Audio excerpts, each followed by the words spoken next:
కృష్ణాపురం అనే గ్రామంలో రంగమ్మ అనే ఆవిడ నివసిస్తూ ఉండేది. ఆమె భర్త అనారోగ్యంతో మంచంలో ఉంటాడు. ఆమెకు ఒక కొడుకు పేరు రాము. ఒక చిన్న హోటల్లో పనిచేస్తూ ఉంటాడు. కొడుకు భార్య పేరు సీత. వాళ్లకు 2 పిల్లలు ఉన్నారు. అత్త రంగమ్మకి కోడలు సీత అంటే అస్సలు నచ్చేది కాదు. సీతను ఎప్పుడు తిడుతూ ఉంటుంది. సీత మాత్రం అత్త అంటే ఎంతో గౌరవంగా ప్రేమగా చూసుకుంటుంది. రంగమ్మ ఇలా అంటుంది, ఏమే సీత, ఇంతసేపు ఏం చేస్తున్నావు? తొందరగా వంట చేసి నాకు పెట్టు, ఆకలిగా ఉంది. అత్తయ్య, నేను బ్రష్ చేస్తున్నా, వస్తున్నాను. ఇప్పటి వరకు తినకుండా ఏం చేస్తున్నావు? నా కొడుకు చూస్తే నిన్ను తినకుండా పని చేస్తున్నానని అనుకోవటానికా? అయ్యో లేదత్తయ్య, ఇప్పుడే వంట పూర్తి చేశాను. రండి, భోజనం వడ్డిస్తాను. ఏంటే ఇంత ఉప్పుగా చేసావు? ఇది ఎవరైనా తింటారా? నాకు బీపీ ఉందని తెలుసు కదా. పొరపాటున కొంచెం ఉప్పు ఎక్కువైనట్టుంది అత్తయ్య. ఇంతలో రాము భోజనానికి వస్తాడు. రాము సీత ఇద్దరు కలిసి భోజనం చేస్తారు. సీత తన మనసులో ఇలా అనుకుంటుంది, కూరలో ఉప్పేం ఎక్కువ కాలేదు కదా, కానీ అత్తయ్య ఎందుకు ఇలా అంటున్నారు?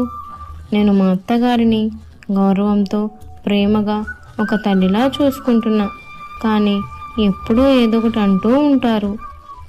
మరుసటి రోజు సీత కూరగాయల మార్కెట్కు వెళ్తుంది. అప్పుడు బాత్రూమ్ నుండి అత్త రంగమ్మ అరుపులు వినిపిస్తాయి. అయ్యో చచ్చానురా బాబోయ్!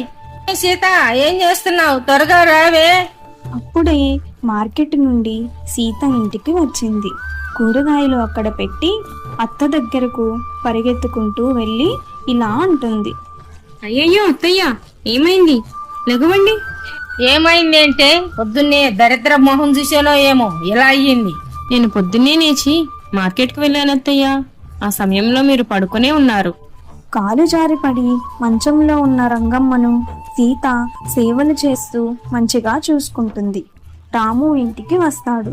కాలు జారిపడి మంచంలో ఉన్న రంగమ్మను చూసి ఇలా అంటాడు, ఏమైందమ్మా? అత్తయ్య కాలు జారి పడ్డారండి. జాగ్రత్తగా ఉండాలి కదమ్మా. అమ్మా, నా ఉద్యోగం కూడా పోయింది. అదేంట్రా? ఎందుకు? హోటల్ లాస్ లో ఉంది అని తీసేశారమ్మా. ఏమైనా వ్యాపారం చేసుకుంటాను, కొంత డబ్బుంటే ఇవ్వమ్మా. నేను ఎక్కడి నుంచి తీసుకురావాలి రాము? నా దగ్గర లేవు. అప్పుడు సీత దాచుకున్న కొంత డబ్బు, ఒంటి మీద ఉన్న బంగారం తీసుకొని వెళ్ళి ఇలా అంటుంది, వీటిని తీసుకొని ఏదో ఒక చిన్న వ్యాపారం ప్రారంభించండి. థ్యాంక్ యూ సీత, నన్ను అర్థం చేసుకున్నందుకు.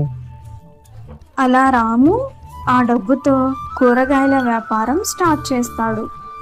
సీత అత్త రంగమ్మకు సేవలు చేస్తూ ఇంటిని చూసుకుంటుంది.